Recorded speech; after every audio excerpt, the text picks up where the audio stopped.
Buenas tardes a todos. El tema del que hablaremos a continuación se denomina tumores malignos del hígado. Los tumores hepáticos malignos tipo hepatocarcinoma y colangiocarcinoma representan alrededor del 95% de los cánceres hepáticos primarios. Sin embargo, existen otros tumores poco conocidos y subdiagnosticados. Las neoplasias hepáticas malignas primarias, no hepatocarcinomas, no colangiocarcinoma, derivan del tejido mesenquimático, como por ejemplo los hemangioendoteliomas epiteloides, el linfoma primario, tumores neuroendocrinos, carcinomas sarcomatoides, angiosarcomas y sarcoma. El diagnóstico de las neoplasias hepáticas malignas primarias es complejo y podría sospecharse solamente por imágenes. Sin embargo, la biopsia hepática y el estudio inmunohistoquímico entregan el diagnóstico definitivo en la mayoría de los casos. En la evaluación de un tumor hepático es muy importante recordar que las metástasis es uno de los tumores malignos más frecuentes y son precisamente estas el principal problema en el diagnóstico diferencial de los tumores hepáticos. Dentro de los tipos de tumores hepáticos malignos podemos encontrar el subtipo hepatocelular, como es el caso del carcinoma hepatocelular y hepatoblastoma, el subtipo biliar, como es el caso del colangiocarcinoma y el cistoadenocarcinoma, el subtipo mesenquimal, como es el caso del angiosarcoma, fibrosarcoma, leiomiosarcoma, liposarcoma, otros tipos de tumores malignos como el linfoma, tumores carcinoides de hígado y las metástasis, siendo las más frecuentes las metástasis de los adenocarcinomas colorectales. Primero vamos a estudiar el hepatocarcinoma, también conocido como carcinoma hepatocelular. Es el tumor primario hepático maligno más frecuente en el mundo. El 85% se desarrolla en el contexto de una enfermedad hepática crónica y cirrosis de cualquier etiología, especialmente la asociada con infección por virus de la hepatitis B, y solamente un 15% se presenta en hígados no cirróticos. Es de pobre pronóstico y constituye la segunda causa de muerte relacionada con cáncer en hombres y la sexta causa en mujeres. Con respecto a su historia natural, encontramos que es un tumor de crecimiento lento y puede crecer como un nódulo único y en casos menos frecuentes de forma multinodal y en infiltración difusa. El tiempo de duplicación tumoral es de 102 a 204 días, presenta una carcinogénesis multicéntrica y puede presentar invasión tumoral vascular portal. Generalmente se requiere el examen de todo el tumor y por sí solo no aporta información útil, pronóstica ni predictiva, ni claves para explicar su patogénesis. En la tabla inferior se resumen las clasificaciones macroscópicas existentes, donde por ejemplo los tumores pequeños encapsulados o los pedunculados sin evidencia de invasión vascular y aquellos no asociados con cirrosis van a tener un mejor pronóstico, y en cambio los tumores grandes con necrosis, invasión vascular o de la vía biliar van a tener un peor pronóstico. Como se ha mencionado, el principal factor de riesgo es la cirrosis hasta en un 90% de los casos. Sin embargo, en pacientes con virus de hepatitis B y enfermedad hepática grasa no alcohólica pueden desarrollar hepatocarcinomas aún en ausencia de cirrosis. Pero los factores de riesgo del carcinoma hepatocelular se pueden clasificar según el tipo de riesgo, siendo primeros los de alto riesgo, los relacionados con infección crónica por virus de hepatitis B, ya sea por acción directa o integración al genoma, o por acción indirecta mediante el desarrollo de cirrosis, coinfección por virus B y VIH, cirrosis por virus C y exposición dietética a aflatoxina B1 del hongo Aspergillus flavus, el cual genera mutaciones del gen P53. En el riesgo intermedio encontramos cirrosis por alcohol, cirrosis criptogénicas y enfermedades metabólicas, y en el riesgo bajo encontramos enfermedades autoinmunes y enfermedades colestásicas. Dentro de la patogenia, tenemos que el desarrollo del hepatocarcinoma va a ser similar al de otros tumores sólidos y especialmente en hígados cirróticos va a existir la presencia de nódulos hiperplásicos como una lesión precursora, con una progresión a nódulos con cambios displásicos, ya sea de bajo grado, luego a alto grado, nódulos con hepatocarcinomas tempranos y por último, nódulos con hepatocarcinomas con mayor grado de diferenciación. Aquí es donde el examen histológico va a ser necesario y se clasifican ya sea de bajo grado o de alto grado, y esto se va a diagnosticar en base a las características morfológicas. Los de bajo grado van a ser nódulos displásicos que contienen áreas portales dentro de los nódulos y se componen de células hepáticas que van a ser muy semejantes a las células normales, con relación núcleo-citoplasma normal, o ligeramente aumentados. También vamos a encontrar mínima tipia nuclear y no vamos a tener presencia de mitosis. En cambio, los de alto grado van a ser nódulos displásicos que se caracterizan por el cambio de células pequeñas. Son considerados como lesiones preneoplásicas en los cuales los hepatocitos son considerablemente más pequeños que las células normales y aparecen como una zona de aglomeración nuclear con aumento de la densidad nuclear. En cuanto a la epidemiología, tenemos que es el quinto tumor sólido más frecuente y corresponde a la tercera causa de muerte más frecuente en relación a neoplasias en países en vías de desarrollo y la sexta causa más frecuente en países desarrollados. En cuanto a la incidencia, tenemos que es variable y depende principalmente de los factores de riesgo predominantes de cada región. Pero a nivel mundial se estima que es de aproximadamente 10 casos por cada 100.000 habitantes. Tenemos que abarca más del 5% de todos los tumores malignos. Podemos tener hasta 500.000 muertes por año por esta enfermedad. El 80-90% de los tumores malignos del hígado van a ser primarios. Tiene prevalencia en el sexo masculino. Es una enfermedad con mal pronóstico, siendo el 70% no candidatos a cirugía. El 30% solo va a ser los candidatos a tratamiento quirúrgico y solamente el 40% tiene una posible curación completa. Dentro de las manifestaciones clínicas se puede detectar una lesión focal en el hígado en dos contextos clínicos muy distintos. El primero, cuando se evalúa por primera vez a un paciente sin enfermedad hepática conocida que acude a la consulta ambulatoria o ingresa por una complicación, como por ejemplo ictericia, ascitis, encefalopatía hepática y hemorragia digestiva, o por agravamiento del estado general. Y el segundo contexto es un paciente con cirrosis hepática conocida al que se revisa de forma periódica. Dentro del cuadro clínico tenemos que podemos encontrar un paciente asintomático en estadios iniciales hasta en el 40% de los casos. Podemos tener síntomas como dolor abdominal a predominio de hipocondrio derecho, pérdida de peso, astenia, anorexia. Podemos tener hepatomegalia y esplenomegalia, signos de descompensación de cirrosis como encefalopatía y ascitis. Podemos encontrar ictericia, síndrome febril. Podemos encontrar síntomas de abdomen agudo. En caso de presencia de un abdomen agudo hemorrágico por ruptura del tumor, podemos encontrar síntomas de síndrome paraneoplásico como hipercalcemia, hipoglucemia, tirotoxicosis, síndrome carcinoide, neuropatía, tromboflebitis migrans y polimiositis. Luego vamos a tener la presencia del diagnóstico no invasivo y este se realiza mediante paraclínicos, como es el caso de alteración del hepatograma, en donde vamos a encontrar hipertransaminasemia, alteración del patrón colestásico, hiperbilirrubinemia, anemia, policitemia secundaria a síntesis de eritropoyetina por el tumor y por último hipercolesterolemia. Podemos conseguir alteración del biomarcador alfa-fetoproteína, siendo este el más utilizado para el screening y vigilancia del carcinoma hepatocelular. El nivel de corte es de 20 nanogramos por mililitro y es el valor de alfa-fetoproteína con el que se ha obtenido una mejor relación especificidad-sensibilidad. También podemos hacer uso de otros biomarcadores, como es el caso de la alfa-fetoproteína ligada a lectina, el desgamma-carboxiprotombina, la proteína de Golgi 73 y el glipican 3. Pero ninguno de ellos está validado como un biomarcador y se encuentran en fases de estudio.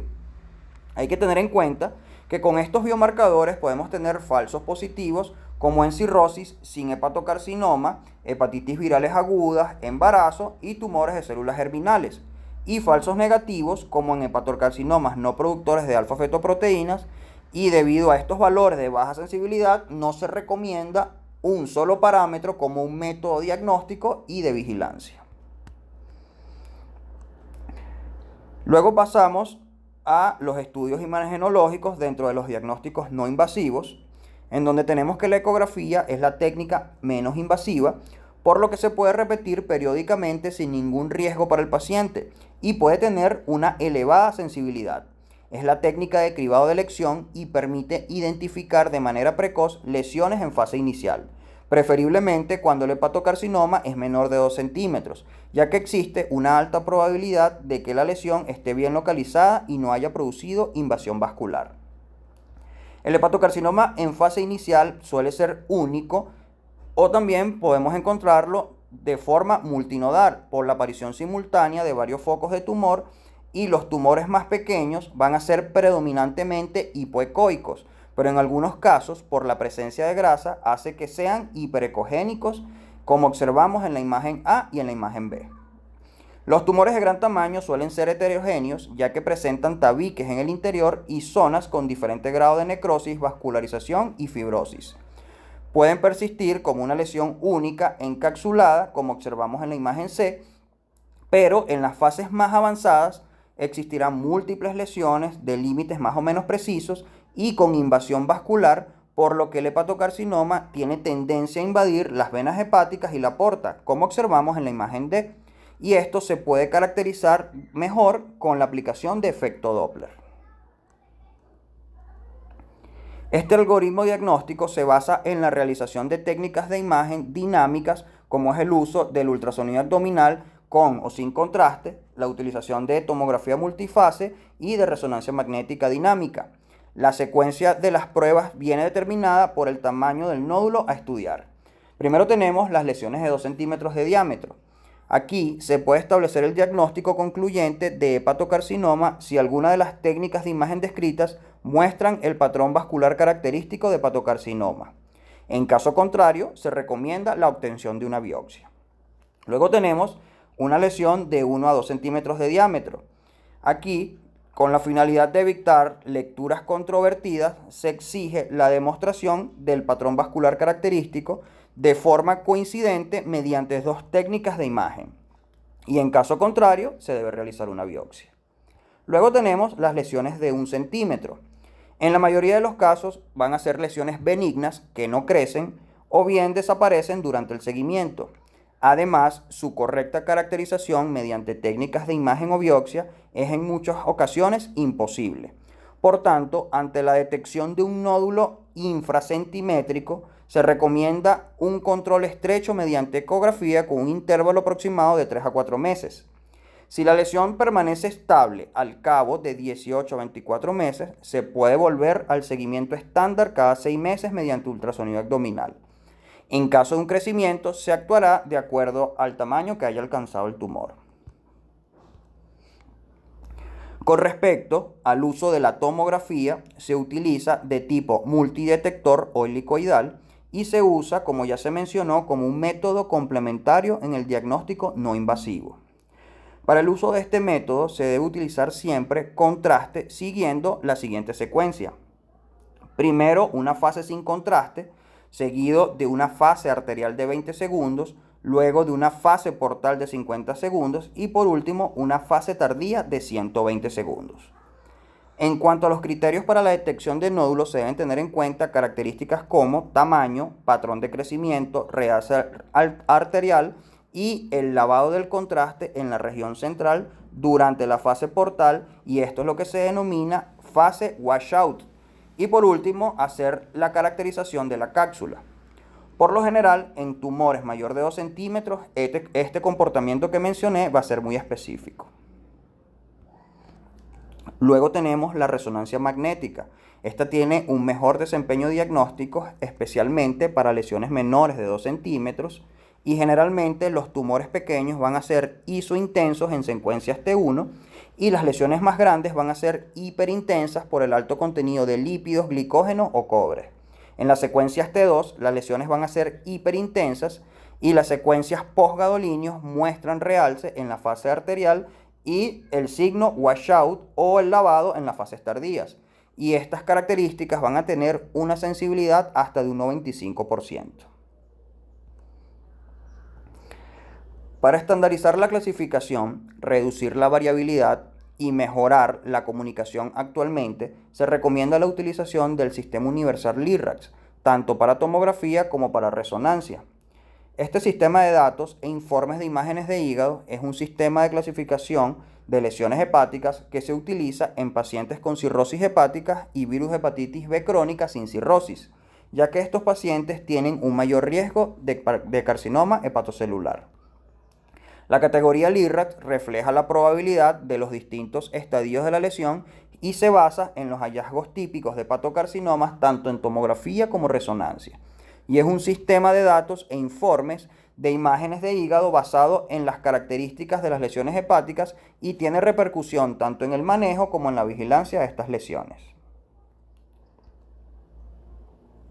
Luego pasamos a los métodos diagnósticos invasivos y dentro de estos métodos tenemos el diagnóstico anatomopatológico mediante la biopsia hepática y este se basa en las definiciones del grupo de consenso para la neoplasia hepatocelular y se recomienda para todos los nódulos aparecidos en hígados no cirróticos, así como los casos con un aspecto atípico o no concluyente en las exploraciones de imágenes en los hígados cirróticos.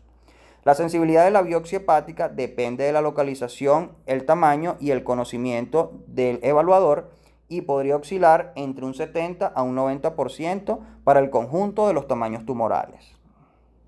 Hay que tener en cuenta que es recomendada para las lesiones no concluyentes o atípicas. El diagnóstico histológico es dificultoso para lesiones entre 1 a 2 centímetros con un 60% de positividad y hasta un 3% de siembra tumoral.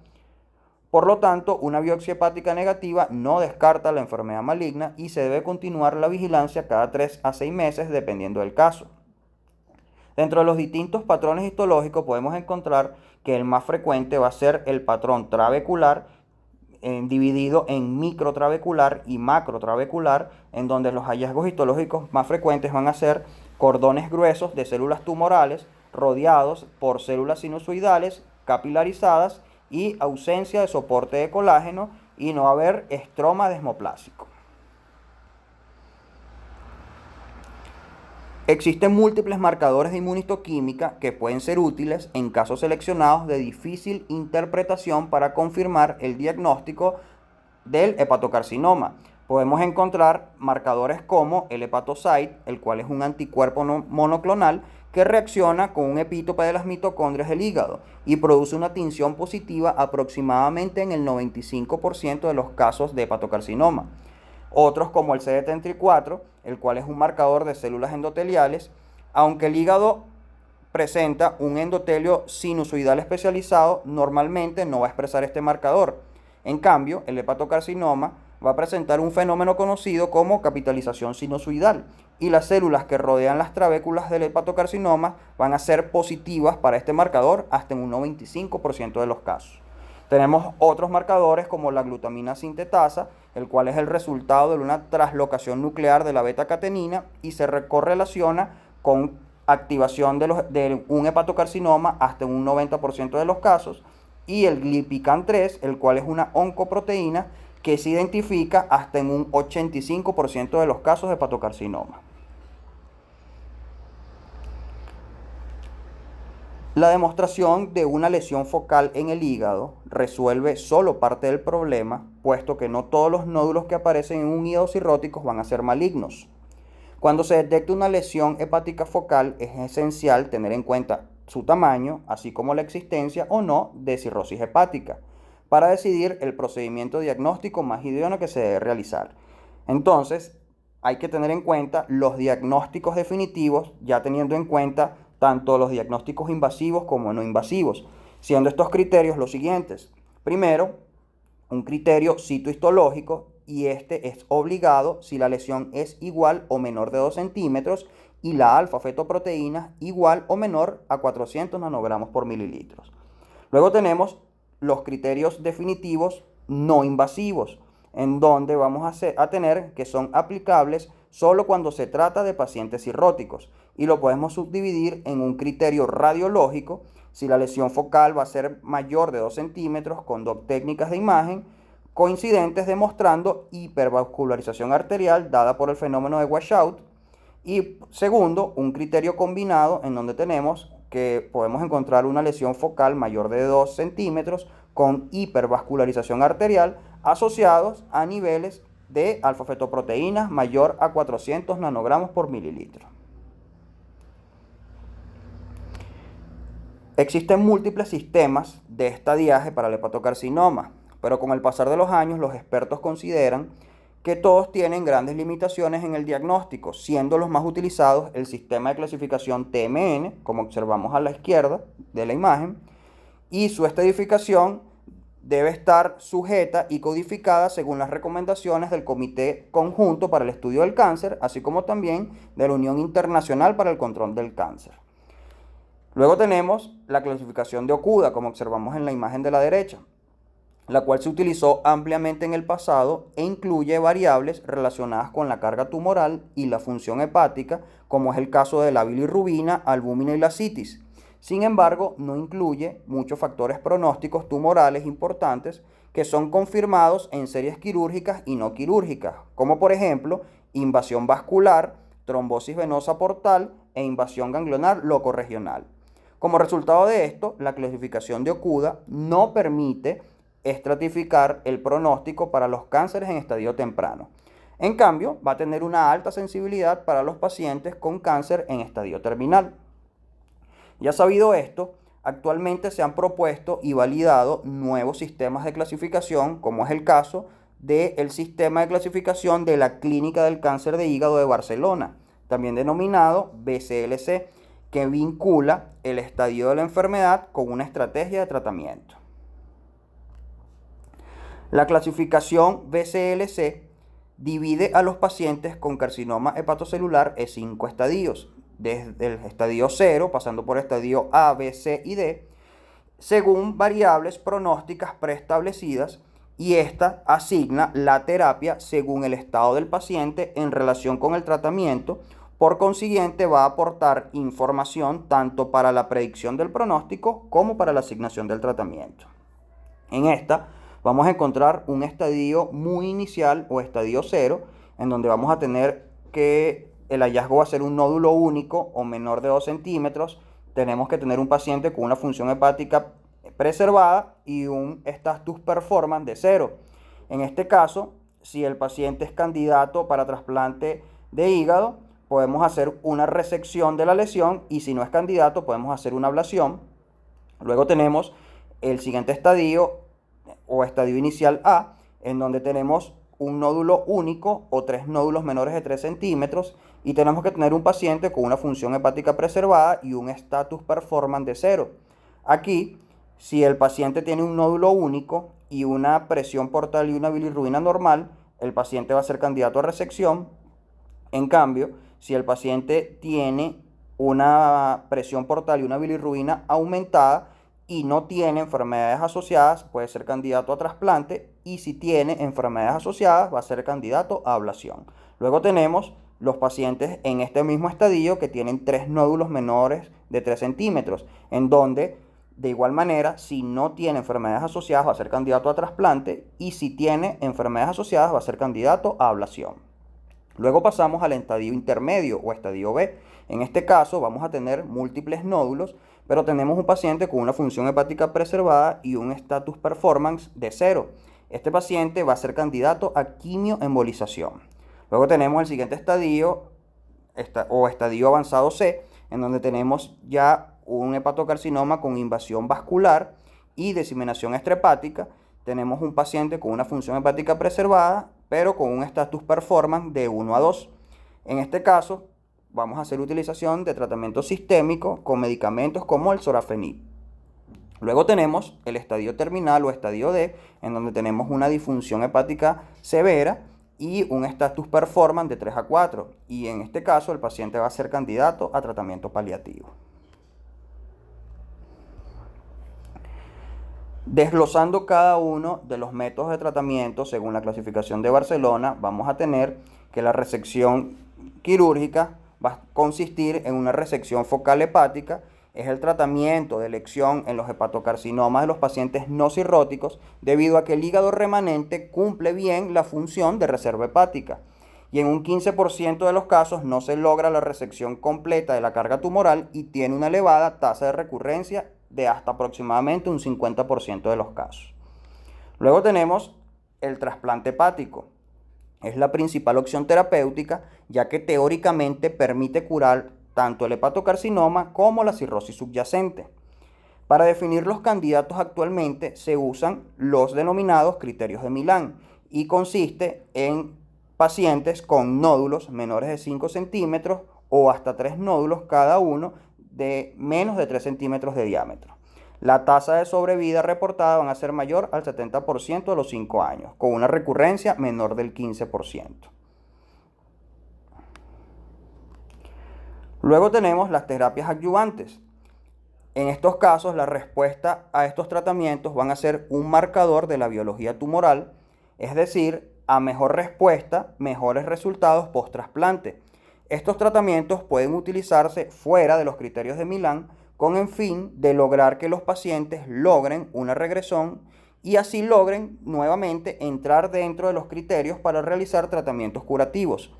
Y dentro de las variables que se utilizan vamos a tener primero el ingreso a los criterios de Milán, el descenso de los niveles de alfa-fetoproteína y el descenso del tamaño tumoral. Y por último, la no progresión y la buena respuesta a este tratamiento adyuvante. Luego vamos a tener el trasplante de donante vivo y se utiliza el lóbulo hepático derecho de un donante vivo sano y por supuesto compatible, y este va a constituir hasta el 5% de los trasplantes hepáticos. Luego vamos a tener la ablación local y se considera como la opción de primera línea para los pacientes que se encuentran en estadios iniciales y no son aptos para tratamiento quirúrgico, y la mayor parte de las intervenciones se realizan con el empleo de un abordaje percutáneo, aunque en algunos casos se va a recomendar la ablación por laparoscopia. Dentro de estos métodos vamos a tener la inyección percutánea por etanol y la ablación por radiofrecuencia. Luego tenemos las terapias de embolización.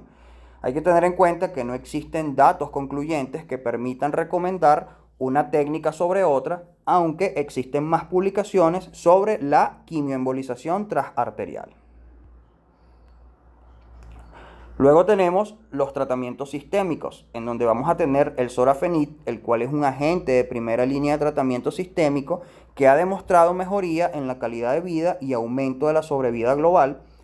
Vamos a tener que es un inhibidor multiquinasa con propiedades antiproliferativas y antiangiogénicas.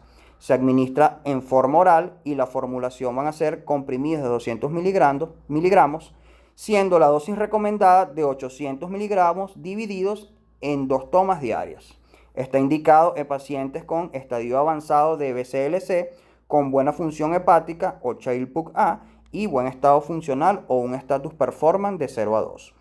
Luego vamos a tener el levatinib, el cual también puede considerarse un agente de primera línea. Es un inhibidor de los receptores de tirosina quinasa y los principales efectos adversos de este fármaco van a ser la hipertensión, la diarrea, la pérdida de peso y la anorexia. Luego vamos a tener los agentes de segunda línea, los cuales ante la progresión radiológica con el uso de agentes de primera línea se pueden usar como una opción terapéutica.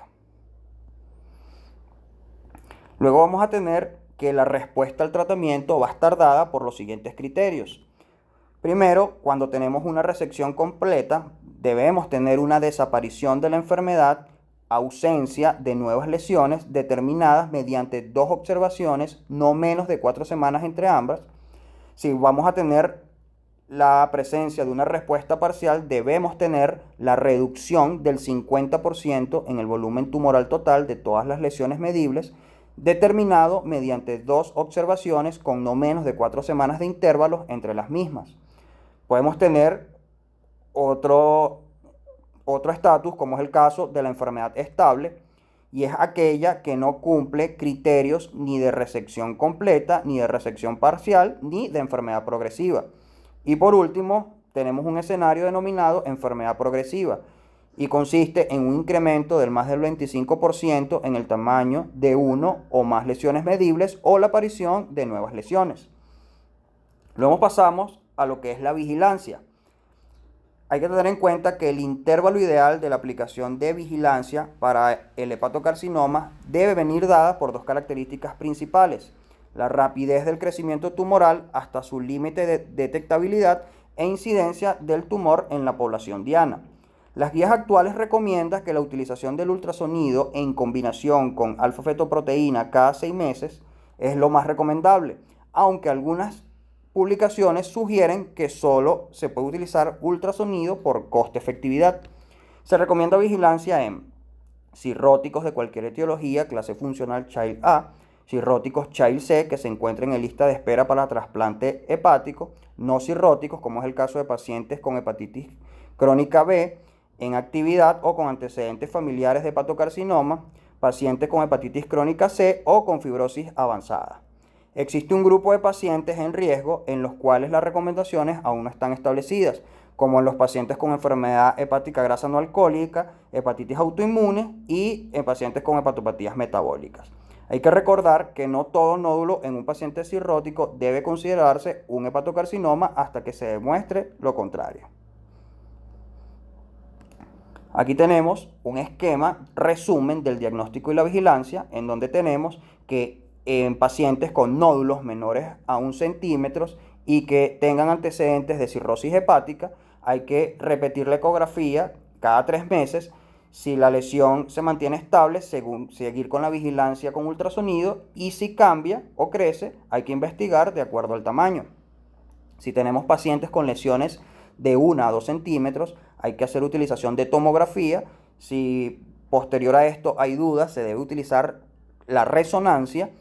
Y si posterior a la utilización de estos estudios tenemos un patrón típico, hacemos un diagnóstico definitivo de hepatocarcinoma, y si aún hay duda diagnóstica, hacer utilización de la punción hepática. Por último, si tenemos pacientes con lesiones mayor de 2 centímetros, de igual manera utilizar tomografía.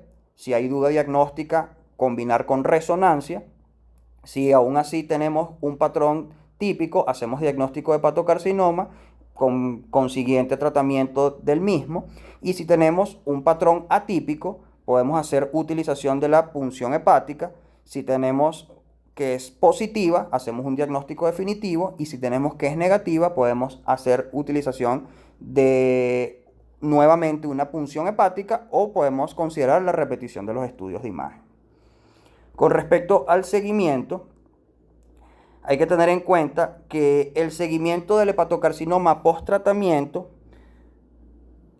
está dado porque no van a haber consensos uniformes acerca de un esquema de seguimiento preciso y apropiado, pero se sugiere realizar tomografías contrastadas o resonancias magnéticas dinámicas cada 6 meses, aunque algunas guías suelen recomendar que se realice cada 3 meses en los primeros 5 años.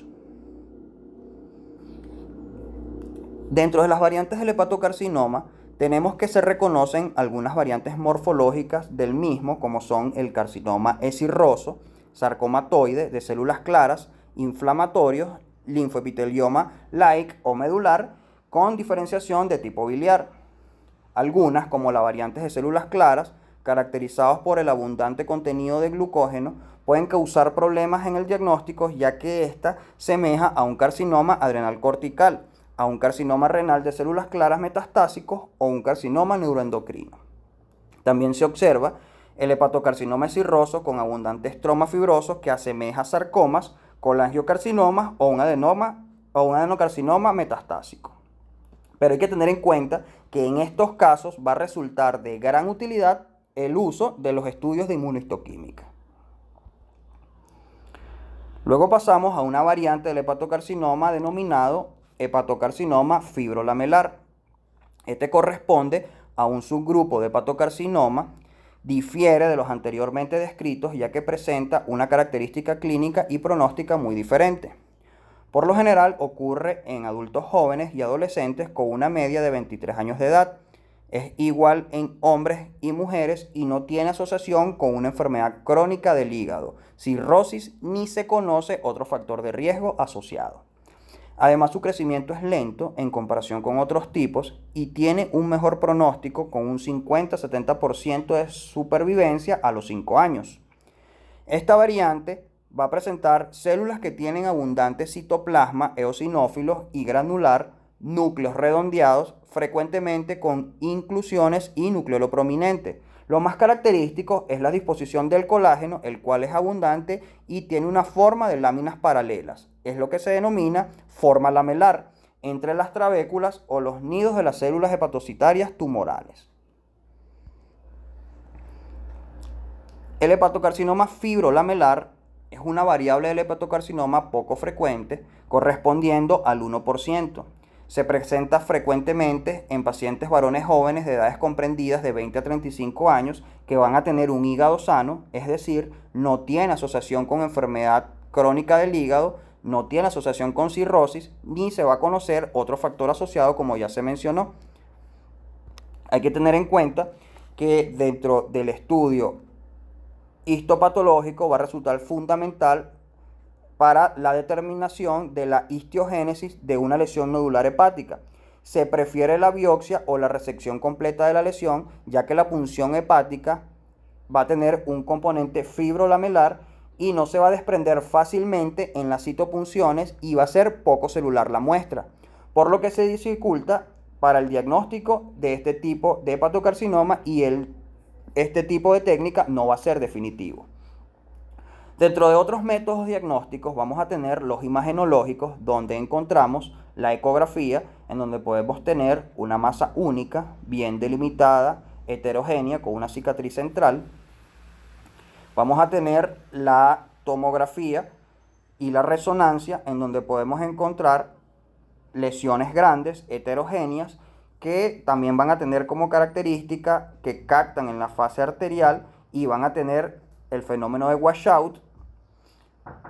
Dentro del tratamiento vamos a tener que podemos hacer una resección completa de la lesión y hasta en un 20% de los casos podemos tener un remanente de hígado funcional. Esta lesión va a tener una sobrevida a los 5 años cuando se hace una resección completa del hepatocarcinoma y tiene una recurrencia frecuente. Dentro del diagnóstico diferencial vamos a tener el adenoma, la hiperplasia nodular focal y la hiperplasia nodular regenerativa. Okay. Luego pasamos a las metástasis hepáticas. Van a ser las variantes del hepatocarcinoma más frecuentes, siendo las del cáncer colorectal las que predominan, aunque también están descritas en cáncer de estómago, cáncer de páncreas y cáncer de pulmón. Son múltiples y van a ser hasta en el 80% de los casos lesiones de múltiple aparición en el parénquima hepático. El diagnóstico se basa en pacientes con antecedentes de cáncer colorectal en los cuales le aparecen las lesiones características en el seguimiento, en el contexto de la estadificación de algún tumor primario o como debut de la enfermedad. Vamos a tener que ella presenta subtipos como sincrónicas y metacrónicas, y las metacrónicas a su vez se dividen en tempranas o tardías. Las sincrónicas se van a diagnosticar en conjunto con el tumor primario colorectal u otros tipos de tumores primarios, y las metacrónicas se diagnostican posterior al tumor primario, siendo las tempranas las que se diagnostican antes de los 12 meses del descubrimiento del tumor primario y las tardías las que se diagnostican 12 meses después del tumor primario, y de esto dependerá el pronóstico del paciente. Dentro del diagnóstico hay que hacer una historia clínica adecuada, donde debemos valorar el antecedente de un tumor primario a nivel colorectal o de otras ubicaciones de metástasis frecuentes, y también evaluar la estadificación y el diagnóstico anatomopatológico. También hay que evaluar cuál fue el seguimiento y qué tratamiento recibió el paciente, y de acuerdo a todo esto, valorar la asociación de estas lesiones sincrónicas o metacrónicas. La biopsia en estos casos se usa como un método confirmatorio en caso de dudas y muchas veces es requerida para iniciar el tratamiento oncológico correspondiente. Se realiza en la mayoría de los casos por vía transparieto-hepática y muchas veces en el contexto de una cirugía laparoscópica. Dentro de las manifestaciones clínicas podemos encontrar dolor en hipocondrio derecho, hepatomegalia indolora y dura al tacto con una alteración evidente en la repercusión general. Hay que tener en cuenta que los tumores colorectales, cuando dan mucha repercusión general, hay que sospechar que tienen una amplia extensión tanto a nivel locorregional como a distancia, por lo que debemos hacer búsqueda de metástasis hepáticas. Pueden presentar ictericia cuando tienen una ocupación masiva del hígado o por una compresión extrínseca. Y desde el punto de vista clínico, podemos encontrar un ascenso del perfil colestásico dado por la fosfatasa alcalina IgGT. Y respecto a los marcadores tumorales, tenemos que el antígeno carcinoembrionario se puede elevar en tumores digestivos y colorectales y el CA19-9 se puede elevar en tumores biliopancreáticos.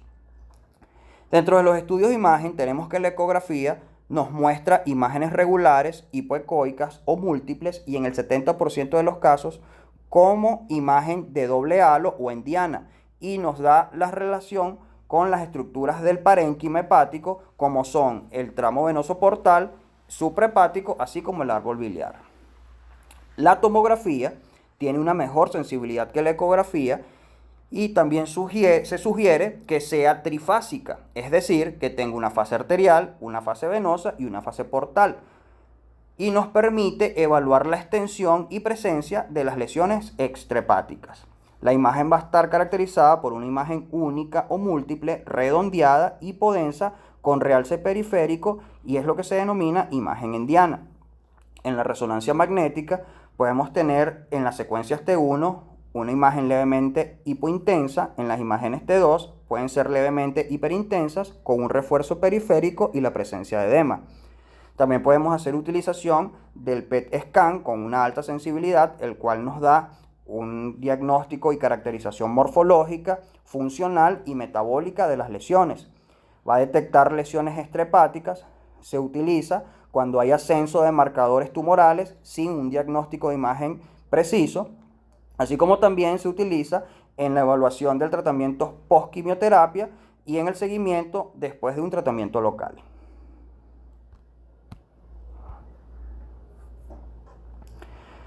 Dentro del tratamiento de la metástasis hepática vamos a tener que la resección quirúrgica va a ser el tratamiento de elección con una sobrevida de hasta 5 años en el 20-40% de los pacientes. La resecabilidad de las lesiones metastásicas van a estar dadas por los siguientes criterios: una enfermedad confinada al hígado, que sea unilobar, que sean únicas y menores de 3, que sean únicas o menores de 3, que sean menores de 5 centímetros y que tengan un margen de 1 centímetro con el parénquima hepático sano. Esto se puede cumplir hasta en un 10 al 30% de los pacientes y vamos a tener que pueden estar aplicadas en pacientes que tengan lesiones R0, en pacientes que tengan lesiones irresecables se pueden aplicar quimioterapia neoadyuvante y luego evaluar la utilización de tratamiento quirúrgico posterior a la quimioterapia, y en lesiones que son completamente irresecables se pasa a utilizar tratamiento paliativo. Dentro de las técnicas quirúrgicas más utilizadas van a ser las hepatectomías, las segmentectomías y las metastasectomías. En estadios avanzados, donde no es posible realizar tratamiento por quimioterapia o tienen una sustitución masiva del hígado, se les pueden realizar tratamientos ablativos como son la radiofrecuencia y la alcoholización. Y en estadios avanzados también es recomendable la utilización de tratamiento paliativo con poliquimioterapia. Luego pasamos a los tumores neuroendocrinos. Estos van a ser tumores derivados de las células neuroectodérmicas del sistema endocrino difuso, los cuales son capaces de producir hormonas peptídicas. Estos tumores típicamente se van a localizar en el pulmón, en el páncreas, en el tracto gastrointestinal y sistema reproductivo. El 85% de estos tumores se originan en el tracto gastrointestinal y son la neoplasia más común después del adenocarcinoma. Sin embargo, solo representan el 1 a 2% de la totalidad de los tumores del tracto digestivo. Su localización más frecuente van a ser en el intestino delgado, hasta un 45% de los casos, y el resto se distribuye en un 20% en recto, 17% en apéndice, 10% en colon y el 7% en estómago. La localización hepática primaria es muy rara y representa solo el 0.3 al 0.5% de los casos. Y estos tumores gastrointestinales van a provocar metástasis con mayor frecuencia en el hígado. Y es por esto que cuando el estudio histopatológico revela un tumor neuroendocrino hepático, es considerado inicialmente una lesión metastásica. La determinación de un tumor neuroendocrino primario de hígado es un diagnóstico de exclusión y debe contar con estos dos criterios. Primero, excluir estricta y minuciosamente los tumores neuroendocrinos primarios de sitios extrahepáticos. Y segundo, confirmar histológicamente una lesión con diferenciación neuroendocrina típica. El origen de estos tumores no está bien establecido, ya que el hígado no es un sitio de migración de células neuroendocrinos de la cresta neural durante la embriogénesis. Sin embargo, ha sido explicado con base en tres teorías. La primera, la posible diferenciación neuroendocrina de células madre hepáticas. La segunda, la presencia de tejido ectópico o heterotópico pancreático o adrenal localizado en el hígado. Y la tercera, la transformación neuroendocrino del epitelio del conducto biliar intrahepático. Esta última teoría es la más aceptada y de acuerdo con ello se supone que la inflamación crónica induce a las células neuroendocrinas del conducto biliar intrahepático a la metaplasia intestinal, con lo cual provoca el desarrollo de un tumor neuroendocrino. Desde el punto de vista clínico, tenemos que el diagnóstico se basa en hallazgos de laboratorio que muestren resultados negativos de niveles séricos de alfa-fetoproteína y de otros marcadores tumorales convencionales, como por ejemplo antígeno carcinoembrionario y CA19-9, acompañado por la presencia de una masa de baja densidad, algunas de ellas con un comportamiento quístico en las imágenes de tomografía y resonancia. Para el diagnóstico de los tumores neuroendocrinos hepáticos, el marcador serológico laboratorio más específico es la determinación de cromogranina A hasta un 90% de los casos, con una sensibilidad hasta el 70%, sin dejar de lado la probabilidad de obtener falsos positivos en pacientes con falla hepática o falla renal, gastritis atróficas o con el uso prolongado de inhibidor de bomba de protones. La determinación en suero de 5-hidroxitriptamina o de ácido 5-hidroxindolacético en orina, el cual es un metabolito activo de la serotonina, requiere que el tumor neuroendocrino hepático sea funcional con una sensibilidad menor que la cromogranina A, que puede oscilar entre el 70% al 75% respectivamente. Esta lesión se manifiesta con sintomatología inespecífica caracterizada por la presencia de distensión abdominal, pérdida de peso, fatiga, ictericia, dolor abdominal y masa palpable en el cuadrante superior derecho, sobre todo en los estadios avanzados de la enfermedad. Estos síntomas se deben al efecto de masa que el hígado ejerce hacia los órganos adyacentes. Hasta un 10% de los pacientes van a cursar de manera asintomática y hasta menos del 20% presentan manifestaciones típicas de un síndrome carcinoide, el cual se va a producir como resultado de la liberación sistémica de productos neurosecretorios, como es el caso de la serotonina, la histamina y las prostaglandinas, entre otros. Se presenta clínicamente este síndrome como rubor facial, diarrea, dermatitis, entre otros síntomas que ya hemos estudiado anteriormente. Y se van a asociar frecuentemente a metástasis hepáticas de tumores neuroendocrinos extrahepáticos. Aún no está claro por qué estos tumores son endocrinológicamente silenciosos y algunos autores atribuyen esto a la degradación enzimática hepática de los productos derivados de la neoplasia directamente a la circulación portal. El diagnóstico de esta lesión es un diagnóstico de exclusión, como ya mencioné antes, y debe hacerse una búsqueda gradual y meticulosa para poder determinar si hay un tumor primario extrahepático, y esto va a ser comenzando con la realización de estudios de imagen como son el ultrasonido abdominal, la tomografía, la resonancia magnética, octreoscan, endoscopia alta y baja y la laparoscopia diagnóstica. Comenzando con el ultrasonido abdominal, hay que tener en cuenta que es poco específico, a menudo suele mostrar lesiones de aspecto sólido o quístico, hipoecogénicas, en algunos casos hiperecogénicas o mixtas. Pasando la tomografía, puede revelar nódulos hipodensos con degeneración quística, necrosis y calcificaciones con contraste dinámico que revela masas hiperdensas en la fase temprana y masas hipodensas en la fase tardía. Cuando hacemos uso de resonancia magnética, podemos observar lesiones hipointensas en T1 e hiperintensas en T2 y aparece como una gran masa dominante hipervascularizada acompañada por un nódulo satélite con un lavado de contraste rápido y un realce capsular en la, sobre todo, utilización de resonancia magnética dinámica. Y vamos a tener una difusión disminuida en las imágenes ponderadas en difusión. Luego tenemos el Octrescan. Este es el estudio de mayor utilidad, ya que tiene una especificidad del 80% y, al igual que la tomografía con emisión de positrones, se ha utilizado recientemente para el diagnóstico de este tipo de lesiones con una sensibilidad hasta de un 90%. Estas imágenes tienen un amplio espectro en su apariencia y a menudo van a imitar neoplasias hepáticas benignas y malignas, como por ejemplo colangiocarcinoma, carcinoma hepatocelular o metástasis, por lo que va a complicar el diagnóstico imagenológico. Y esto va a explicar la consideración diagnóstica de la presencia de un cistoadenoma biliar, la presencia de colangiocarcinoma, presencia de lesiones tipo metastásicas, entre otros.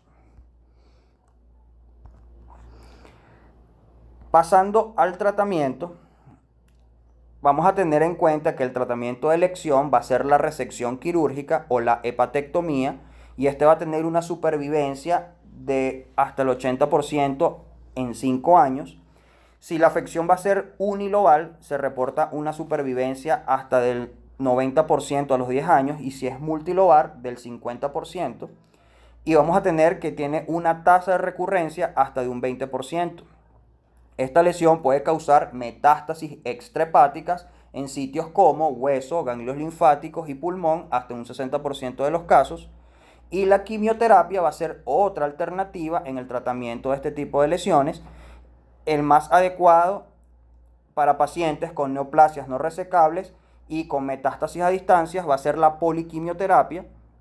Y por último, la quimioembolización transarterial y el trasplante hepático siguen siendo los tratamientos que van a ser muy controvertidos y con poca evidencia, y algunos investigadores sugieren que esta terapia van a ser efectivas en pacientes con lesiones múltiples confinadas al hígado, irresecables y para pacientes que presentan insuficiencia hepática.